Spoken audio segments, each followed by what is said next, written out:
నేను యేసుక్రీస్తు నామంలో మీ అందరికీ కూడా నా హృదయపూర్వకమైన వందనాలు తెలియజేస్తూ దేవుడిచ్చిన అవకాశాన్ని బట్టి మనము ఈ పొద్దులో ప్రాణం ఉంటేనే దేవుని సన్నిధికి వచ్చే అవకాశం అన్నమాట. ముందుగా ఆ ప్రాణాన్ని ఇచ్చి సమయాన్ని ఇచ్చి దేవుని సన్నిధికి నడిపించిన ఆ దేవునికే కృతజ్ఞతాస్తుతులు తెలియజేస్తున్నాము. నిజంగానే మనల్ని నిత్య రాజ్యానికి తీసుకెళ్లే మార్గము, అలాగే దాని గురించి వివరణ తెలుసుకునే విషయాలు దేవాలయాల్లో మాత్రమే ఉంటాయి. బయట ప్రపంచంలో మనం మంచి చెడు అని దేన్ని అనుకుంటామండి? ఒకంత మీరు చెప్పాలి. మంచి ఇది చెడు అని ఏ విషయాల్లో అనుకుంటామండి?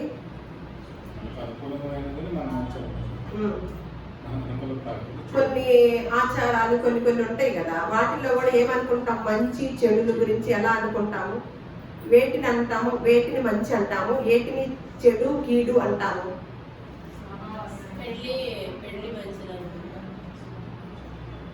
ఆచారాల గురించి నేను అంటున్నాను.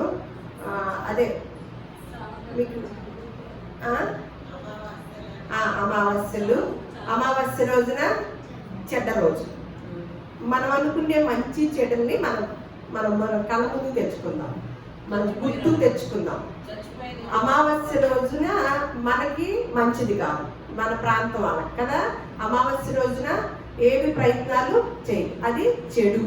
అలాగే మనకి ఏదైనా ఒక కార్యానికి వెళ్తున్నాం, వెళ్ళేటప్పుడు ఏమి రావాలి, ఎవరు రావాలి, ఏం చేస్తారు?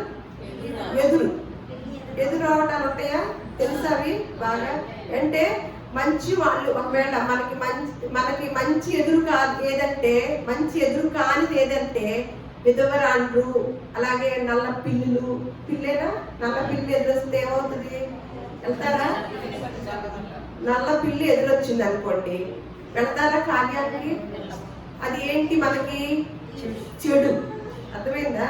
అదే విధవరాలు ఎదురొచ్చింది అనుకోండి, ఏం చేస్తారు? వెళ్తారా? ప్రయాణం కొనసాగిస్తారా? సరే, ఎవరైనా పొరపాటు తుమ్మారే అనుకోండి, ఏం చేస్తారు? అంటే ఇవన్నీ మనకి ఏంటి? చెడు సెక్కులారు అనమాట. అంటే వీటిని నాకు ఒక అర్థం కాని విషయం అండి. అది హిందువులైనా, ప్రార్థన చేసే వాళ్ళైనా, ఎవరైనా సరే ఏదైనా ప్రయాణమై వెళ్తున్నప్పుడు వాళ్ళ భర్తలు, వాళ్ళ పిల్లలు, ఎవరో ఒకళ్ళు ప్రయాణమై వెళ్తారు కదా, అప్పుడు వాళ్ళ కుటుంబంలో ఎవరో ఒక వ్యక్తి ఎదురు రావటం అనేది ఉంటుంది అనమాట. అది కొనసాగుతుంటది. వారు వస్తే మంచి జరిగిద్ది అని. మరి మనము సరే, హైందవులంటే పక్కన పెట్టండి, మనం ప్రార్థన చేసుకొని బయటకు వస్తాం కదా, ఎవరికి అప్పచెప్పి బయటకు వస్తామండి? దేవుణ్ణి అడిగి, మేము ప్రయాణమే వెళ్తున్నాము నాయనా, ప్రభువా మాకు ప్రయాణం అంతట్లో నీ తోడుని, నీ కాపుదల్ని ఉంచమని ప్రార్థన చేసుకొని బయటకు అడుగు పెడతాం. అలా అడుగు పెడుతూ కూడా ప్రార్థన వాళ్ళు కూడా మళ్ళా వారి కుటుంబంలో ఒక సభ్యుల్లో ఎవరో ఒక పిల్లల్లో, పెద్దవాళ్ళలో, స్త్రీ కుటుంబ యజమానురాల్లో ఎదురు రమ్మంటారు. అంటే దేవుడు గొప్పవాడా, మన కుటుంబంలో ఉన్న వ్యక్తులు గొప్ప అని నాకు అర్థం కాదన్నమాట. అంటే ఇప్పుడు ఏమని, వాళ్ళు కూడా పూజలు చేసుకుంటారు, పూజలు చేసుకుంటారు, అన్ని రకాల అవి కూడా వాడుతూ, మళ్ళా వాళ్ళ ఇంట్లో వ్యక్తులు, ఈ వ్యక్తులు యజమానులు వెళ్తున్నా, పిల్లలు వెళ్తున్నా, ఎవరు వస్తారు? వాళ్ళ ఇంట్లో ఒక వ్యక్తి ఎదురు రావటం చూస్తాం. అంటే మరి వాళ్ళ దేవుడు కూడా ఏం చేశారు? పక్కన పెట్టారు. మరి మనం సేవించే దేవుడు, ప్రార్థనలు కూడా ఏం చేస్తున్నారు? చాలా మంది ఇందులో నేను చూశాను కాబట్టి, నేను చాలా సంవత్సరాల నుంచి ఇలాంటి ఆచారాల్లో బయట ప్రపంచంలో ఏం జరుగుతుందో చూసేటప్పుడు ఇవి నాకు కంటపడ్డాయి అన్నమాట. అది ఆ హైందవ జీవితంలో నుంచి వచ్చిన వారమే కాబట్టి మనకు వాటి యొక్క కీడని, శకునాలని తెలుసు కాబట్టి గమనిస్తూ ఉంటాం. అయితే ప్రార్థన వాళ్ళు కూడా అలా చేస్తూ నేను చూశాను. అమావాస్య రోజు మంచి రోజు కాదని, అలాగే మరి అమావాస్య మనకు మంచిది కాదు. కొన్ని ప్రాంతాల వారికి వాళ్ళు అమావాస్య రోజునే ముహూర్తాలు పెట్టుకోవడం, శుభకార్యాలు చేసుకుంటారంట. మీకు గుర్తుందా? మరి ఏదైనా మీకు మైండ్లోకి వచ్చిందా? అటు సైడ్ వాళ్ళు, ఎటు ప్రాంతం వాళ్ళు, ఒక ప్రాంతం వాళ్ళు అమావాస్య రోజే చేసుకుంటారు. మన ప్రాంతం వాళ్ళకి ఏమనిపించింది? ఇవన్నీ కూడా మేము అనుభవించి అన్నిటిని కూడా తెలుసుకున్నాకే ఇది ఈ స్థానంలో దేవుడు నిలబెట్టాడండి. అంటే మూఢ ఆచారాలు, మూల పాఠాలు తట్టు కూడా క్రైస్తవ ప్రపంచం కూడా ఉంటుంది అనమాట. అమావాస్య రోజున ఏదైతే చేయరో ఆ పనులన్నీ మేము చేశాం. దానికి మాకు ఎంత ఆశీర్వాదం కలిగిందో, అలాగే ఏవైతే ఎదురొస్తే ఎంత కీడు ఉంటుందో అవన్నీ ఎదురొచ్చినప్పుడు మాకు మంచి శుభకార్యాలు జరిగినాయి అనమాట, శుభం జరిగింది అనమాట. అలాంటివన్నీ చూశాక నేను చెప్తున్న మాటలండి. అంటే బయట ప్రపంచం అంతా కూడా మనం ఏది చెడు అనుకుంటామో, ఏది మంచి అనుకుంటాము అని అంటే ఇలాంటి విషయాలు. కానీ పరిశుద్ధ గ్రంథం ఎలా ఉందంటే మంచి చెడుల్ని చాలా వివరంగా తెలియజేసిన గ్రంథం ఏదైనా ఉందంటే అది ఒక పరిశుద్ధ గ్రంథమేనండి. ఎన్ని విషయాల్లో ఇది మీకు మంచిది కాదు అని దేవుడు చెప్పే మాటలు ఎన్ని ఉన్నాయో, మనం మంచి చెడులు మనం ఏమనుకొని ఎలా మన జీవన విధానాన్ని కొనసాగించుతూ తెలియని పరిస్థితిలో వెళ్ళిపోతున్నాము అనేది ఇవాళ బైబిల్ గ్రంథంలో చూసినట్లయితే మనకు అర్థమవుతుంది అనమాట. యేసుక్రీస్తు ఆ దేవుడు చెప్పిన మంచి చెడులు ఏంటనేది మన దైనందిక జీవితాల్లో ఏమి మంచిగా ఉండాలో, ఏమి చెడుగా అనుకోవాలో అనేది పరిశుద్ధ గ్రంథంలో రాయించారు. ఆనాటి సమాజం, ఇశ్రాయేల్ సమాజానికి కొన్ని కట్టడాలను, కొన్ని కట్టుబాటుల్ని, కొన్ని మంచి సూత్రాలని, ఇది చెడు ఇది మంచి అని ఆనాటి ఇశ్రాయేల్ సమాజానికి తెలియజేసిన దేవుడు ఈనాటి సమాజమైన మనకు కూడా తెలియజేస్తున్నాడు అనమాట.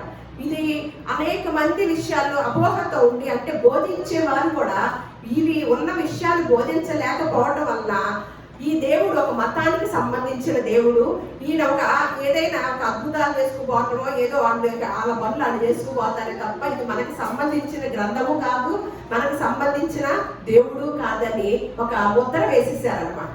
కానీ ఈ రోజు మనం మాట్లాడుకునే కొన్ని మాటలే, ఒక పేజీలో ఉన్న, ఒక అధ్యాయంలో ఉన్న కొన్ని వచనాలే ఎంత గొప్ప కట్టడలను, గొప్ప సూత్రాలని ఈ ధర్మశాస్త్ర గ్రంథం తెలియజేస్తుందో, ఇటువంటి వాటిని పాటిస్తే బయట సమాజము ఎంత నెమ్మదిగా ఉండటానికో, ఎంత ప్రశాంతంగాను, ఎంత గొప్పగా ఉండటానికి దోహదపడిందో ఇంత మనం ఆలోచించేద్దాం అనమాట.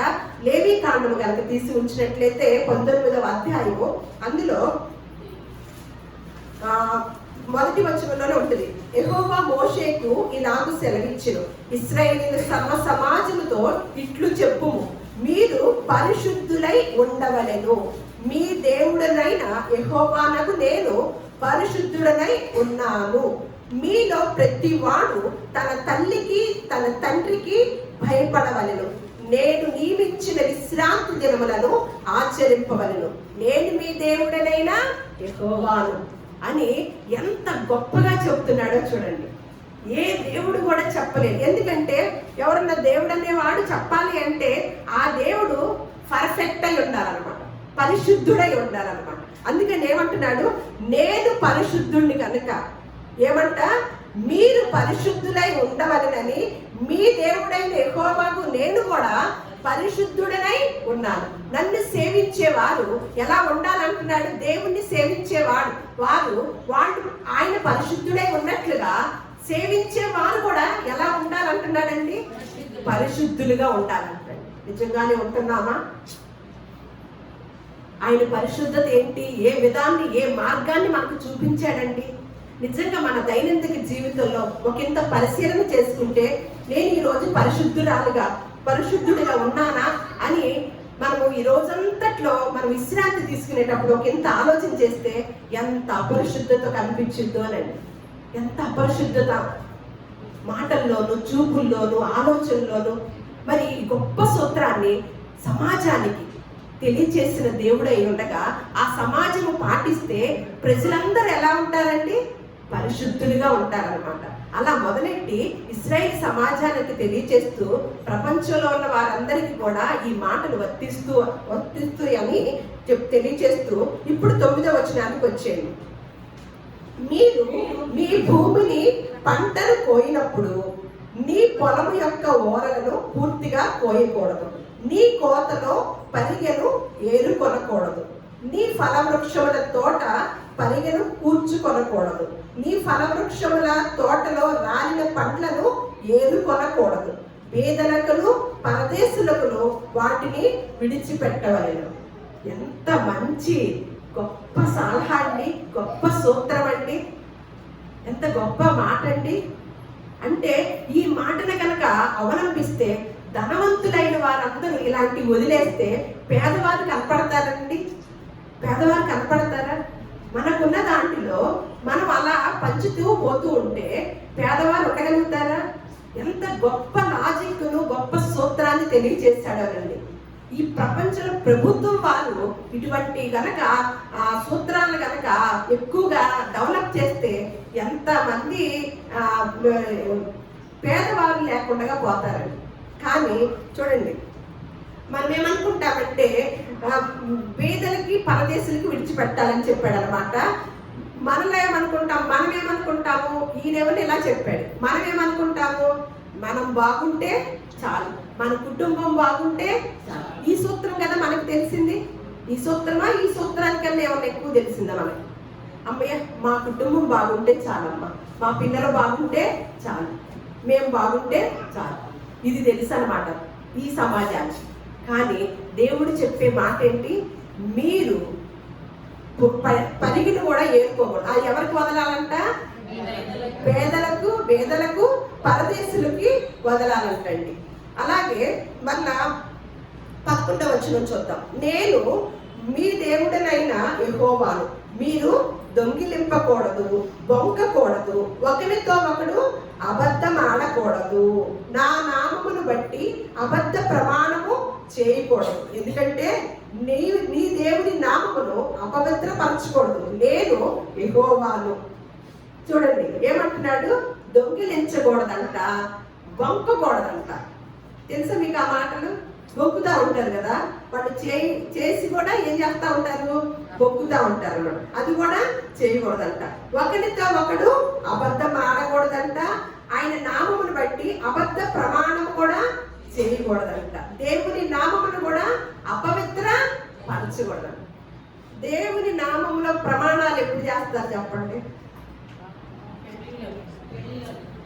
అవే ప్రమాణాలు, ఆ ప్రమాణాల తగ్గట్టు ఉంటారా? అంటే ఈ మాటకున్న సంపూర్ణమైన అర్థం తెలియకపోవటం వల్ల దైవ సేవకుల కుటుంబాల్లో ఉన్న పిల్లలే విడాకులు తీసుకునే పరిస్థితిలో ఉంటుందన్నమాట. మరి అంత ఘనంగా వివాహాలు చేసినప్పుడు దేవుని నామములో ప్రమాణాలు చేస్తున్నారు కదా, మరి ఆ ప్రమాణాలు ఏమై ఉంటవి అంటారు? చూడండి, నా నామమున ఏం చేయకూడదంట? అబద్ధ ప్రమాణము చేయకూడదు. చాలా మార్లు ఇట్లా పెళ్లిలో జరుగుతాయి. కొన్ని మార్లు దేవుని పనికి ఇస్తామని చెప్పి, దేవుని పరిచయంలో ఉంటామని చెప్పేసి చక్కగా ఒక ప్రమాణంగా మనసులో అనుకొని దాన్ని అంతటిని ఏం చేస్తారు? వదిలేస్తారనమాట. అంటే ఆషామాషిగా తీసుకుంటారు. కానీ ఇది క్లియర్గా తెలియజేసింది అనమాట విషయం. అని ఎటువంటి ఎప్పుడైనా సరే మరి మన మాట అంతా ఎలా ఉండాలంట? అవునంటే అవును, కాదంటే దానికి మించిన వచ్చినది ఎక్కడి నుంచి వస్తుందంట? అపవాది నుంచి వచ్చింది అనమాట. అందుకని మనము ఏదైనా మొక్కుబడులు చేసినా, ప్రమాణాలు చేసినా, ఏదైనా జాగ్రత్త కలిగి చేయాలి. చేశామా అది ఖచ్చితంగా తీర్చాలని దేవుని యొక్క సిద్ధాంతం అనమాట. మళ్ళా 13వ వచనం చూద్దాం. నీ పొరుగు వారిని హింసింపకూడదు, వారిని దోచుకొనకూడదు, కూలి వాని కూలి మరునాటి వరకు నీ వద్ద ఉంచుకొనకూడదు. ఏంటంట? నీ పొరుగు వారిని హింసింపకూడదు, వారిని దోచుకోకూడదు. ఇప్పుడు పనులు ఏంటండి? ఎవరు పడితే వాళ్ళు ఏ స్థానంలో ఉన్నా సరే దోచుకునే పనిలో ఉన్నారా? ఎలా ఉన్నారు? ఇచ్చే పనిలో ఉన్నారు. ప్రభుత్వ వారి దగ్గరికి వెళ్ళి పనులు చేర్చుకుందామన్నా దోచుకోవటమే, పిల్లల్ని స్కూల్కి చేర్పించుదామన్నా దోచుకోవటం, బాగోలేదు అనారోగ్యంగా ఉంది హాస్పిటల్కి వెళ్ళినా దోచుకోవడం, ఇంకేదైనా వస్తువులు ఏదన్నా మనం కొందామని అవసరమైనవి అని అంటే అక్కడ కూడా దోచుకోవడం. బయట ప్రపంచం సమాజం చూస్తే సమాజం అంతా ఎలా ఉందంటే ఇప్పుడు పరిస్థితులు దేనిలోనైనా సరే దోచుకునే పనిలో ఉన్నారు. కానీ కరాఖండిగా దేవుడు ఏమని చెప్తున్నాడు? ఏమంటున్నాడండి? నీ పొరుగు వారిని హింసింపకూడదు, వారిని దోచుకోకూడదు. అలాగే కూలి మరునాటి వరకు కూడా నీ యొద్ద ఉంచుకోవడం. ఎంతమంది జీతాలను బిగబెడతారండి, కూలిని బిగబడుతూ ఉంటారండి. ఎంత గొప్ప మాట చూడండి, మరునాటి వరకు కూడా ఆ కూలి అక్కడ ఉండకూడదంటండి. ఎంత గొప్ప ఇలాంటి జీతాలు ఇచ్చేస్తూ కూలి ఎప్పటికప్పుడు ఇచ్చేస్తుంటే ఎవరికైనా బాధలు ఉంటాయా? 4 నెలలు ఎవరు ప్రభుత్వాలు మరి అప్పులు చేస్తే ఏమవుతుంది? ఇబ్బందులు. ఒక అప్పు చేస్తే 1 నెలలో 2 నెలల్లో వస్తే జీతం అనుకుంటే మళ్ళీ ఇంకొకసారి అలా అవుతూ ఇబ్బంది పాలవుతున్న కుటుంబాలని, ప్రభుత్వ ఉద్యోగంలో కూడా ఉండి కూడా ఇబ్బంది పాలవుతున్న కుటుంబాలనే చూస్తున్నాము. అలాగే కొంతమంది పనులు చేసి డబ్బులు సరిగ్గా వారికి కష్టానికి తగిన ప్రతిఫలం ఇవ్వక ఎంతమంది మొర పెడుతున్నారండి. కానీ మొర పెట్టకూడదంట. అందుకని యాకోబు రాసిన పత్రికలో ఒక మాట ఉంటుందండి, 5వ అధ్యాయం 4వ వచనంలో, ఇదిగో మీ చేటు కోసిన పని వారికి ఇయ్యక మీరు మోసముగా బిగబట్టిన కూలి మొరపెట్టుచున్నది. మీ కోతవారి కేకలు సైన్యములకు అధిపతియగు ప్రభు యొక్క చెవులలో చొచ్చి ఉన్నదంట. అమ్మో, వాళ్ళు మొరపెడితే ఎక్కడికి వెళ్ళిపోతుందండి? నేను ఏదైనా పని చేయించుకుంటే ఎవరికైనా 1 రూపాయి 10 రూపాయలు మేము ఇవ్వాల్సి వస్తే నేనేమన్నా మర్చిపోతానేమోనని దాన్ని ఎదురుగా పెట్టి అచ్యుతరావు గారికి 10 సార్లు చెప్తాను.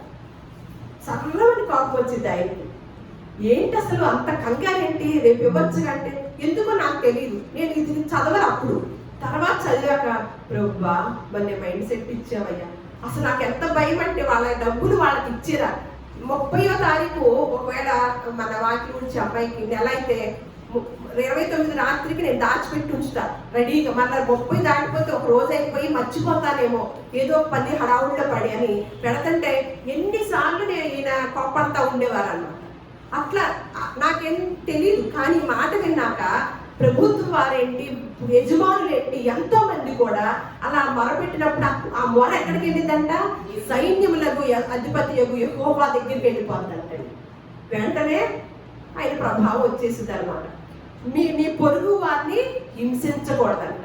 ఇది ఎవరు తీసుకున్నారండి? ఈ మాటల్ని, ఈ సిద్ధాంతాన్ని, ఈ సూత్రాన్ని ఎవరు తీసుకున్నారండి? మనం తీసుకున్నామా? ఇంకెవరైనా తీసుకున్నారా? మనం తీసుకున్నామా? గాంధీ గారు తీసుకున్నారన్నమాట. హింసించకూడదు, ప్రేమించాలి, అహింస విధానాన్ని తీసుకొచ్చి ఎంత ఇటువంటి సూత్రాలన్నిటినీ తీసుకున్నాడండి గాంధీ గారు. తీసుకొని మహాత్ముడై కూర్చున్నాడు అన్నమాట. ఆయన ప్రేమతత్వమే చూపించాడు. పొరుగు వారిని హింసించకూడదు అని చాలా మంచి ఈ మాటలు తీసుకొని ఆయన గొప్ప మహాత్ముడయ్యాడు. మళ్ళీ ఇంకొక మాట చూద్దాం, 14వ వచనం. చెవిటి వారిని తిట్టకూడదు, గురుటి వారి ఎదుట అడ్డము వేయకూడదు, నీ దేవునికి భయపడవాలి, నేను యెహోవాను. చాలా మంది అవయవాల లోపాలు ఉన్న వారిని ఎగతాళి చేయటము, వారిని కొంచెం ఇబ్బంది పెడతాం చూస్తూ ఉంటాం కదా. అది కూడా జరుగుతూ ఉంటుందా? కానీ దాని గురించి కూడా రాయించాడు అనమాట. అలా అవయవ లోపాలు ఉన్న వారిని మనం ఏమాత్రం కూడా ఎక్కిరించకూడదు, ఎగతాళి చేయకూడదు, వారిని ఇబ్బంది కూడా పెట్టకూడదని అది కూడా ఒక సూత్రాన్ని తెలియజేశాడండి. మళ్ళా 15వ వచనం.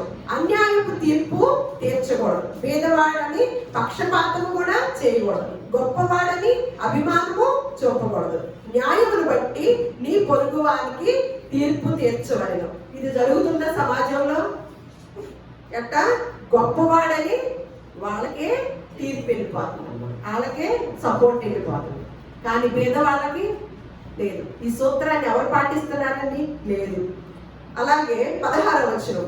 నీ ప్రజలలో కొండెములాడుచు ఇంటింటికి తిరగకూడదు, నీ సహోదరునికి ప్రాణహాని చేయ చూడకూడదు, నేను యెహోవాను. ఈ మాట ప్రార్థనలు కూడా చెప్తారు కదా బాగా. కొండేలు చెప్పుకుంటూ ఎలా తిరుగుతారండి? ఇంటింటికి అక్కర్లేదు, ఇప్పుడు ఫోన్లు వచ్చినాయి కదా, ఇంటింటికి తిరిగే పని తగ్గిపోయింది. కానీ కొండెములు చెప్తూ ఏం చేస్తారండి? కాలయాపన చేస్తారు. నేను ఎప్పుడు అనుకుంటా వాళ్ళు అలా చెప్పుకునే బదులు బైబిల్ గ్రంథం దగ్గర కూర్చుంటే ఎంత జ్ఞానాన్ని దేవుడిస్తాడు. ఆ సమయం అంతా వృధా చేస్తున్నారే అని నాకు బాగా ఆశ్చర్యేస్తా ఉంటుంది అనమాట. ఆ సమయాన్ని ఎక్కడ పెడితే బాగుంటుంది? బైబిల్ గ్రంథం పెడితే, దాని మీద పెడితే పరిశుద్ధ గ్రంథం చక్కగా చదువుకుంటాము. దాని వలన మనకి జ్ఞానాన్ని సంపాదించుకోండి. కానీ ఇంటింటికి కొండెములాడుతూ ఏం చేయకూడదంట? ఇంటింటికి తిరగకూడదు. నీ సహోదరునికి ప్రాణహాని చేయరు. సహోదరునికి ఏంటండి? ఎవరికి పడితే వాళ్ళకి ప్రాణహాని చేసేయడానికి రెడీగా ఉంటున్నారన్నమాట. ఇప్పుడు బయట ప్రపంచంలో చూస్తే కుటుంబాల్లో ఎంతమందికి ఇదివరకు అనుకునేవాళ్ళు బయట వాళ్ళనే ప్రాణహాని చేస్తూ ఉండేవాళ్ళు కదా. ఇప్పుడు ఇళ్లలో వాళ్ళకి కూడా ఎప్పుడు ఏ మైండ్ వచ్చిందో తెలియదు. ఎవరిని చంపుతారో, పిల్లలు చంపుకుంటారో, భర్తను చంపుకుంటారో, ఇలాంటివన్నీ చూస్తున్నాం కదా. కానీ ప్రాణహాని చేయకూడదు అని చెప్పి, అలాగే నీ హృదయంలో నీ సహోదరుని మీద పగపట్టడు. మామూలుగా కాదంట. మామూలుగా పగపడతా ఎలా ఉంటుంది? కనపడతా ఉంటుంది. కానీ ఇక్కడ ఏమని చెప్తున్నారు? హృదయంలో పట్టిన పగ ఎవరికైనా కనపడిద్దా? ఈయన చెడు పగ అనే వేరును తీసేసే మహాదేవుడు అండి. వేరుని లోపల ఉన్న కొమ్మల కాదు, వృక్షంలో ఉన్న కొమ్మల కాదు, వేరుని సహితము తీసేసే దేవుణ్ణి సేవిస్తున్నాం అన్నమాట. హృదయంలో ఉన్న పగ ఎవరికైనా కనపడిద్దా? కనపడదు. కానీ ఎక్కడ చెప్తున్నాడండి? మీరు పగ పట్టకూడదు అని అంటల్లా. ఏమంటంట? నీ హృదయములో నీ సహోదరుని మీద పగ పట్టకూడదు, నీ పొరుగువాని పాపము నీ మీదకి రాకుండానట్లు నీవు తప్పక వారిని గద్దెవ్వాలి. కీడుకు ప్రతి కీడు చేయకూడదు. నీ ప్రజల మీద కోపము ఉంచుకొనక నిన్ను వలె నీ పొరుగు వారిని ప్రేమించాలి. ఈ మాట ఈ గ్రంథంలో తప్ప ఎక్కడ చూడవండి. నిన్ను వల్లే నీ పొరుగు వారిని ప్రేమించండి. గొప్ప మాటను తెలియజేసిన గొప్ప దేవుడు అండి, మహాదేవుడు అండి, మనం సేవించే దేవుడు. ఇటువంటి గొప్ప సూత్రాలు. మరి ఒక సూత్రం చూద్దాం. లేవీకాండము 25:35 నుంచి 37 వరకు చూద్దాం.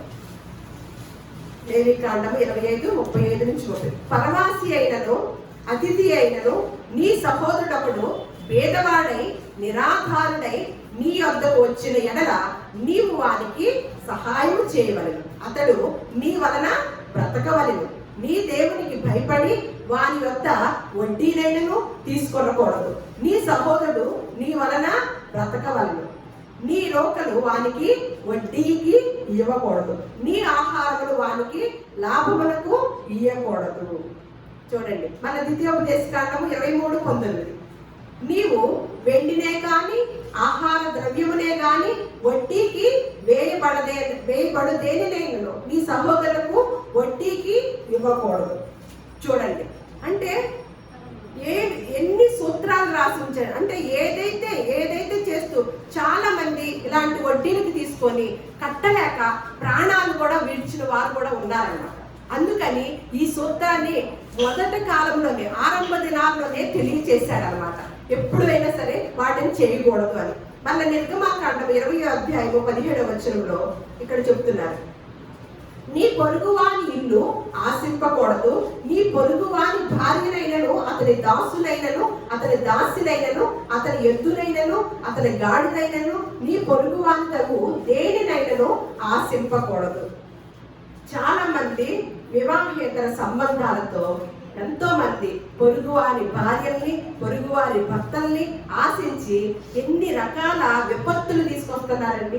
కానీ ఇక్కడ ఏమంటున్నాడు?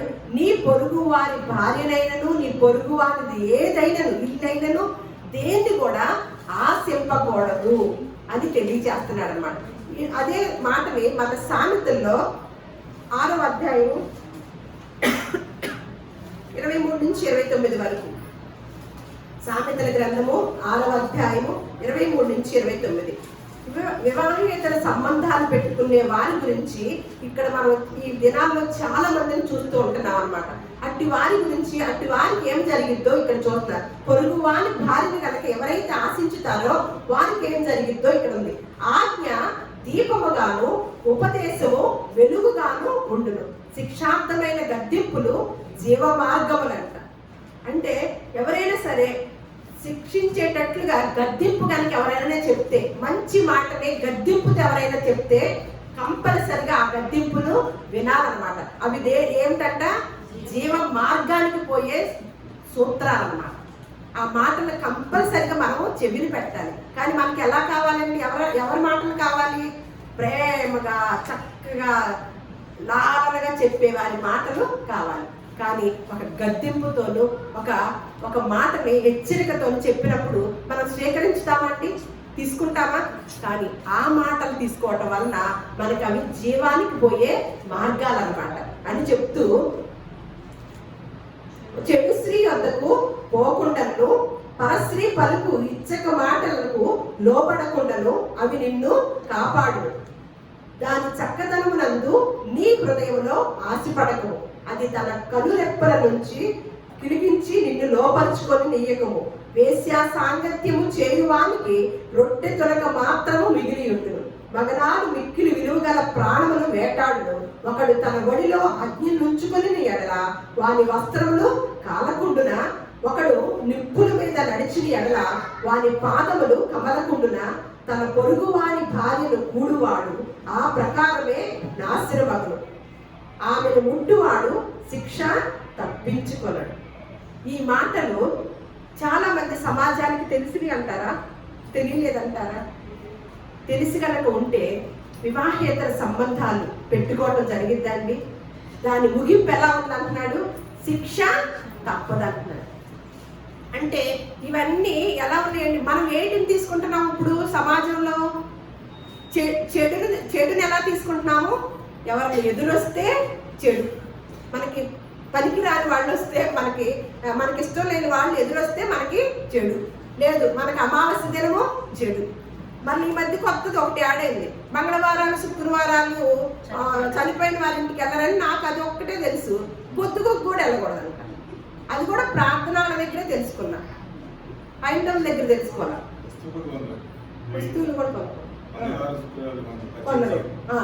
అవి కదా మనకి మంచి చెడులు. ఏవండి మంచి చెడులు? ఏవి? ఇవండి. వీటిలో కనుక ఏదైనా తప్పితే, ఇందులో ఏదైనా తప్పితే ఎక్కడ ఉంటామండి? జీవ మార్గం అన్నాడు కదా. తర్వాత మార్గం మరణ మార్గమే, నరక మార్గం. మనకి బయట ప్రపంచం ఏమి నేర్పింది? సమాజము ఇది మంచి, ఇది చెడు, అవి చేయండి, ఇవి చేయండి, ముహూర్తాలు పెట్టుకుంటారు. ఎంతమంది ముహూర్తాలు, ఎంత మంచి. మళ్ళీ ఇల్లు కట్టుకోవాలన్నా కూడా వాస్తు సంబంధించిన వారిని సిద్ధాంతం తీసుకొస్తారు. ప్రార్థన వాళ్ళు ఇవన్నీ చేసేది. ఇలా మనకి మంచి చెడులు ఇచ్చేది. దేవుడు ఏ మాట అయితే చెప్పాడు ఆ మాటని ఆచరించకపోతే, ఆ మాటను అవలంబించకపోతే, ఆ మాట ప్రకారం నడవకపోతే అది మనకి చెడు. అర్థమైందండి? అది చెడు. ఇవి కాదు. అమావాస్య రోజు దేవుడు ఇచ్చాడు, పౌర్ణమి దేవుడు ఇచ్చాడు. ఒక ప్రాంతంలో అది మంచిదైనప్పుడు మనకెందుకు చెడైంది? దేవుడు ఏది చేసినా అది చాలా మంచిది అన్నట్లుగా చేసిన ఆయన సృష్టిని మనం ఏమంటున్నాము? వక్రీకరించుతూ మనం ఒక మంచి చెడులు పెట్టుకున్నాం. ఆ మంచి చెడులు మనల్ని జీవమార్గానికి తీసుకెళ్తాయండి, మనం బయట పెట్టుకున్న మంచి చెడులు. అందుకనే దేవుడు ఎన్నో సూత్రాలని టోటల్గా ఏమంటున్నాడు? నిన్ను వలె నీ పొరుగు వారిని ప్రేమించు, కీడుకు ప్రతి కీడు చెయ్యవద్దు, నీ పొరుగు వారిని ఆశించవద్దు, చేతనైతే వారికి సహాయం చేయి, నువ్వు చేయటం వలన వాడు బ్రతుకుతాడు అని ఎన్నో సూత్రాలు తెలియజేస్తూ ఈ సమాజానికి తెలియజేస్తుంటే, ఈ మాటలు కూడా అనేక మంది ప్రవక్తలు, దైవ సేవకులు తెలియజేస్తూ ఉంటే ఇది ఒక మత గ్రంథమా అండి? కాదు. ఇది ఒక జీవానికి వెళ్ళే మార్గానికి వెళ్ళే గొప్ప సూత్రాన్ని తెలియజేసే పరిశుద్ధ గ్రంథం అన్నమాట. ఈ గ్రంథాన్ని పఠించిన వారికి, ధ్యానించిన వారు, నడిచిన వారు జీవ మార్గంలో, నిత్య జీవంలో ఉండే గొప్ప అవకాశాన్ని కలగచేసే పరిశుద్ధ గ్రంథం అన్నమాట. ఈ సూత్రాన్ని పాటిస్తూ మంచి ఏదో చెడేదో దేవుడు వివరించాడు. ఇంకా చాలా ఉన్నాయండి. ఈరోజు ఒక పేజీలో కొన్ని వచనాలనే మనం తెలియజేసుకున్నాం అన్నమాట. ఇంకా చాలా చాలా మంచి సూత్రాలు బైబిల్ గ్రంథంలో. ఆహారం ఎలా తీసుకోవాలో, చెడు ఆహారం వల్ల ఎలా ఉంటుందో, చెడ్డ ఆలోచనలు మనకి ఏం తీసుకొచ్చి పెడతాయో, ఇలాంటివన్నీ గొప్ప గొప్ప సూత్రాలు ఉన్నాయి. అలాగే మనకిచ్చిన ఈ గొప్ప రక్షణను నిర్లక్ష్యం చేస్తే ఏమైద్దో, ఆ నిర్లక్ష్యం చేయటం అంటే ఏమిటో వచ్చే వారం మాట్లాడుకుందాం. దేవుడు మిమ్మల్ని అందరినీ కూడా దీవించునుగాక.